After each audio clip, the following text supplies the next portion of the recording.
Hi guys, welcome to my channel. Today is December 14th. I've been vlogging today, so I've been carrying you guys around talking with you guys.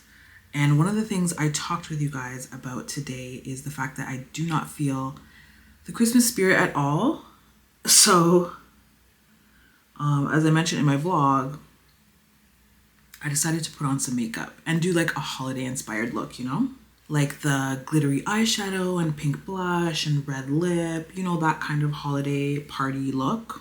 Yesterday, I finally got the chance. Well, I won't even say got the chance. Yesterday, I just finally caught up on some comments. It takes me a while to build up my nerves to tackle the comment section. What I've found is it typically takes me a month. So it'll take me like a month to build up the nerves to finally tackle it. And then I'll go through like a month's worth of comments and then I'll feel relief and I'll exhale and then I'll have to like build back up again. So that's like this song and dance that I'm doing. So if you see the influx of comments from me, that's exactly why. And I think it's because the comment section just has not always been kind to me in my YouTube journey. So with that being said, I finally caught up on some comments. Yay me. I hadn't answered any comments since my vlog titled She's Having a Baby.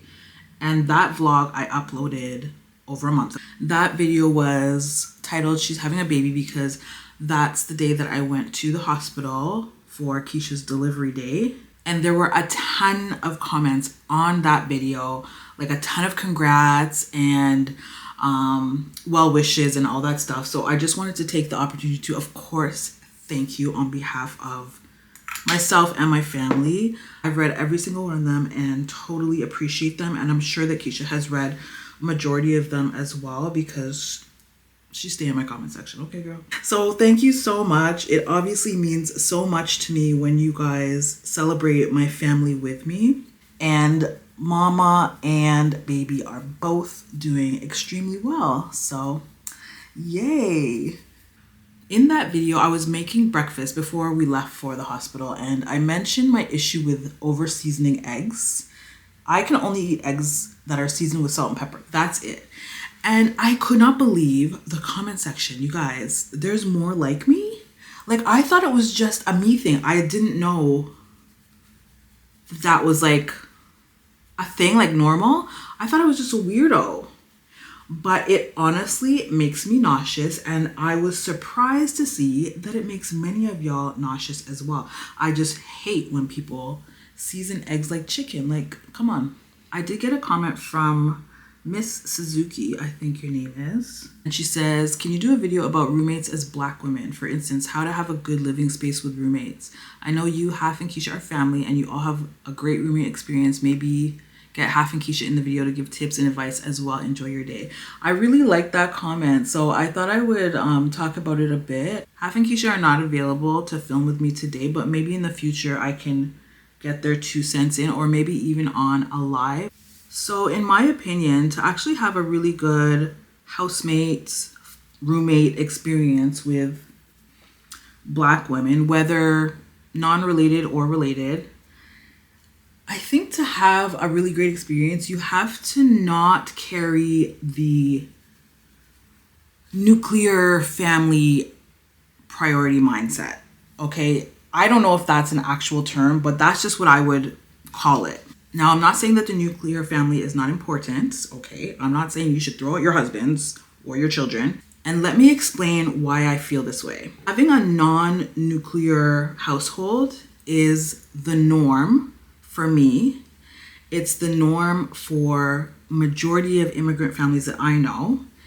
And so growing up, that means it was the norm for my household as well as all the households I interacted with. You know, my parents were married. I did come from a 2-parent household when I was a kid, but it wasn't just me, my parents, and my siblings. We always had a non-traditional or non-nuclear home. However, I didn't know it was non-traditional because it was traditional for me. And so it was normal in my household, but it was also normal with all the households I interacted with. So if I left my parents' house and went to my aunt's house was set up the same way. It was the norm for me growing up. It was the norm for me all the way through my adulthood. And I didn't think it was weird at all because, like I said, everybody around me had the same type of household, especially coming from Toronto, which is the most, diverse city in the world. We just have a lot of immigrant families here, so it's just normal. What happened is once I left my mother's household and started my own household and started sharing that household is when I realized that people don't think it's normal. I got so much ridicule, so much insults for not just living with my husband at the time. People really thought it was absolutely ridiculous, the thought of being married and not just living with your husband and your children. Keeping in mind that my husband at the time was also from an immigrant family and also from Toronto. So again, the norm within those two realms, right? But I was receiving all the backlash as the wife, right? So me and my roommates all come from a non-nuclear prioritizing mindset because we're all immigrant families, grew up in a non-nuclear household and live in Toronto, so we're surrounded by other non-nuclear households. So this is just normal. Like there's nothing unusual about it. When I'm decorating my home and I share when I'm decorating Keisha's room or Half's room, inevitably I get comments, why are you spending money on their room? This is what I mean. This is a very nuclear family priority mindset. Because why wouldn't I spend money on their rooms? Their rooms are in my home. What's the saying? Like cutting off your hand to spite the arm? Why would I decorate my home and stop where their door starts? My mind personally doesn't work like that. They are a part of my household. They're a part of my family. We all share a home. So I don't understand that mindset. I'm so sorry. Like if that's your mindset, that's fine. I don't think that we all have to have the same mindset. It just wouldn't work for you, but it works for me.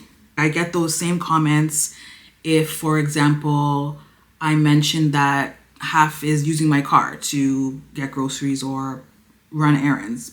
I'll get the comments, why is she using your car? Or when I do a grocery haul and I show something that I don't eat, like let's say pizza pockets, and I'll say I hate these things, but Keisha loves them, so I picked up some pizza pockets, and I'll inevitably get the comments that say, why aren't they doing their own grocery shopping? If people just prioritize the nuclear family, that's fine. You're just gonna have a hard time with any other type of living arrangement, I feel, in my opinion. Whereas it's never been a problem for me. I just live like this freely. If you're staying with me, I got you. That, in addition to the fact that you guys can probably tell from watching that my love language, my primary love language or way of showing love is definitely acts of service. Like I like to do things for the people that I love. That's how I show love, is I like to do things for people. You guys probably knew that before I even told you, just based on watching my vlogs.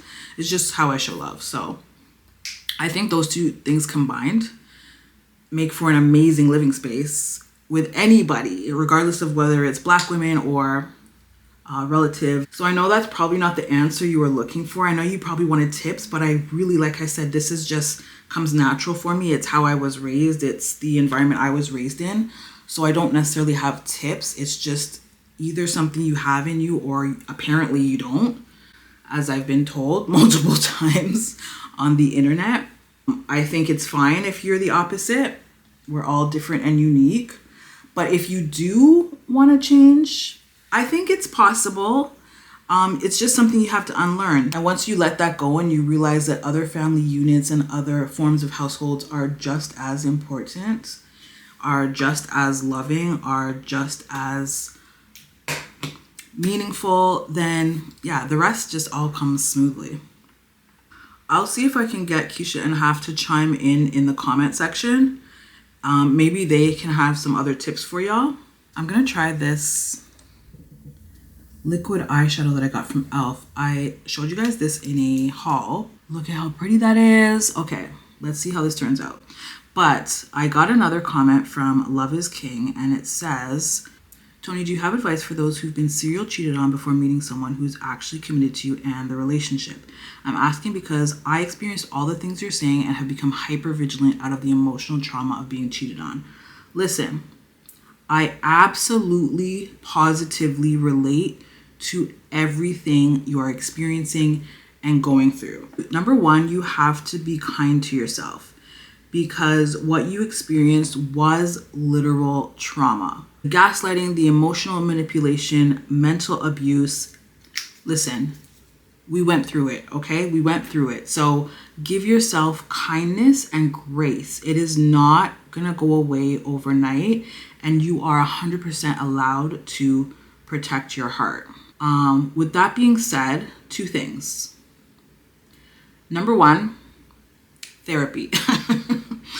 Girl, like, you gotta work through it.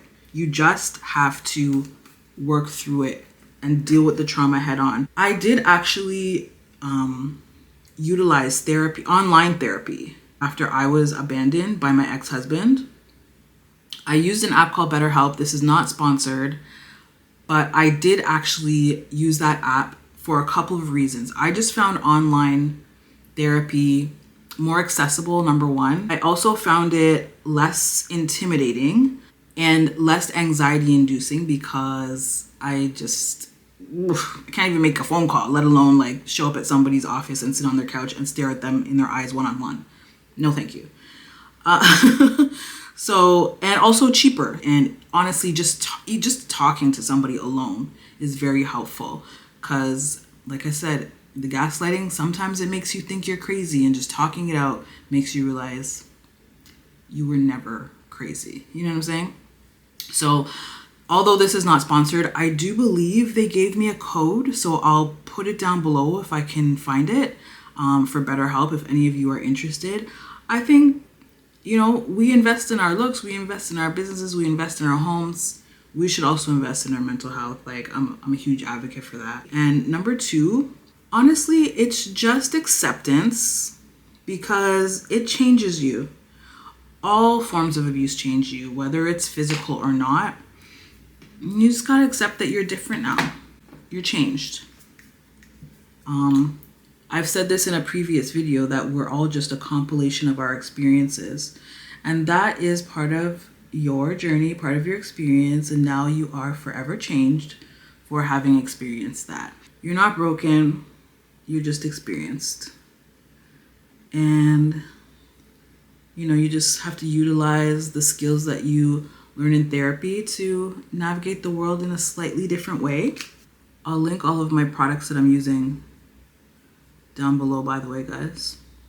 I'm gonna add mascara. I don't think I'm gonna do lashes today because my eyes are kind of watery today. I wanted to try this product though, and I wanna know if any of you have tried it. It's by Makeup Forever. It's called Aquaseal, and I've heard about it. I saw one girl use it on TikTok, but other than that, I haven't heard a lot of people talking about it. So I want to see if any of y'all have tried it. Basically what she did is she, like, let's say she's at this step right now, right? So she'll take a Q-tip, just pretend this is a Q-tip, put it on her tear duct to prevent it from watering, and then she'll put the Aquaseal on top of her finished eyeshadow look. And apparently that seals the deal. So even if your eye waters after, it won't mess up your makeup, won't crease. It just provides like a waterproof seal. I don't know. I've got these two reds, both by Black-owned companies. This one is called Boss Lady by the Lip Bar. This one is called Heiress by Bella Galore Cosmetics. And they're both liquid mattes. Which one looks more holiday-ish? I think this one looks a little bit more holiday.